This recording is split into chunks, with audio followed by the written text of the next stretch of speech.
റിപ്പോർട്ടുകളിലേക്ക് Thrissur Paliyekkara toll പ്ലാസയിലേക്ക് youth Congress നടത്തിയ മാർച്ചിൽ സംഘർഷം. ടോൾ പ്ലാസയിലെ ടോൾ പിരിവ് നിർത്തലാക്കുക, റോഡ് യാത്ര യോഗ്യമാക്കുക, റോഡിലെ കുഴികൾ അടയ്ക്കുക തുടങ്ങിയ വിവിധ ആവശ്യങ്ങൾ ഉന്നയിച്ചായിരുന്നു സമരം. മാർച്ച് പോലീസ് പലതവണ ജലപീരങ്കി പ്രയോഗിച്ചു. ബാരിക്കേഡ് മറിച്ചിട്ട് പ്രവർത്തകർ റോഡിൽ കുത്തിയിരുന്ന മുദ്രാവാക്യം വിളി തുടർന്നു. ദേശീയപാതയിലെ ഗതാഗതം തടസ്സപ്പെട്ടു. തുടർന്ന് 50ഓളം യൂത്ത് കോൺഗ്രസ് പ്രവർത്തകരെ പോലീസ് അറസ്റ്റ് ചെയ്തു നീക്കി. നടരാജ് പരശുറാം ചെയ്യുന്നുണ്ട് വിശദാംശങ്ങൾ നൽകാനായി. നടരാജ്, വിഷയത്തിൽ നിരവധി തവണ പ്രശ്നങ്ങൾ ഉണ്ടായതാണ്, പ്രതിഷേധവും നിയമ നടപടികളും ഒക്കെ ഉണ്ടായതാണ്. ഇതെങ്ങനെയാണ് ഒരു സംഘർഷാവസ്ഥയിലേക്ക് നീങ്ങിയത്? മുഴുവൻ പ്രവർത്തകരെയും അറസ്റ്റ് ചെയ്ത് നീക്കുകയാണ് ചെയ്തത്. എന്തൊക്കെയാണ് ഇന്ന് സംഭവിച്ചത്? വൈകിട്ട് 4:00 കൂടിയാണ് യൂത്ത് കോൺഗ്രസ് പ്രവർത്തകർ തൃശൂർ പാലിയേക്കര ടോൾ പ്ലാസയിലേക്ക് മാർച്ച് നടത്തിയത്.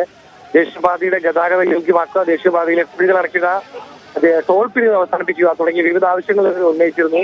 നേരത്തെയും പാലിയേക്കര ടോൾ പ്ലാസയെ കുറിച്ച് നിരവധി പരാതികൾ ഉയർന്നു വന്നിട്ടുള്ളതാണ്. ഈ സാഹചര്യത്തിലാണ് കോൺഗ്രസ് ഈ വിഷയം ഏറ്റെടുത്തത്. യൂത്ത് കോൺഗ്രസിന്റെ മാർച്ച് പോലീസ് തടഞ്ഞു.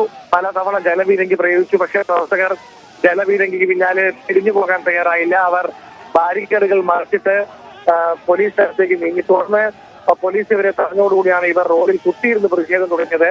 പ്രവർത്തകർ തന്നെ ശക്തമായ മുദ്രാവാക്യങ്ങളുമായി റോഡിൽ തുടർന്നു. ഏതാണ്ട് 20 മിനിറ്റോളം തൃശൂർ കൊച്ചി റൂട്ടിൽ ദേശീയപാതയിൽ ഗതാഗതം തടസ്സപ്പെട്ടു. പിന്നീട് 50-ലധികം പ്രവർത്തകരെ പോലീസ് അറസ്റ്റ് ചെയ്ത് നീക്കുകയായിരുന്നു. പിന്നീടാണ് പ്രത്യക്ഷത്തെ ഗതാഗതം പുനഃസ്ഥാപിച്ചത്. എന്തായാലും വലിയൊരു പ്രതിഷേധമാണ് ദേശീയപാത വിഷയത്തിൽ യൂത്ത് കോൺഗ്രസ് ഇന്ന് പാലിയേക്കര ടോൾ പ്ലാസയിൽ നടത്തിയത്. വരും ദിവസങ്ങളിലും പ്രതിഷേധം തുടരുമെന്നാണ് പ്രവർത്തകർ അറിയിക്കുന്നത്. ശരി, നടരാജ് പരശുറാമാണ് വിശദാംശങ്ങൾ നൽകിയത് തൃശ്ശൂരിൽ നിന്നും.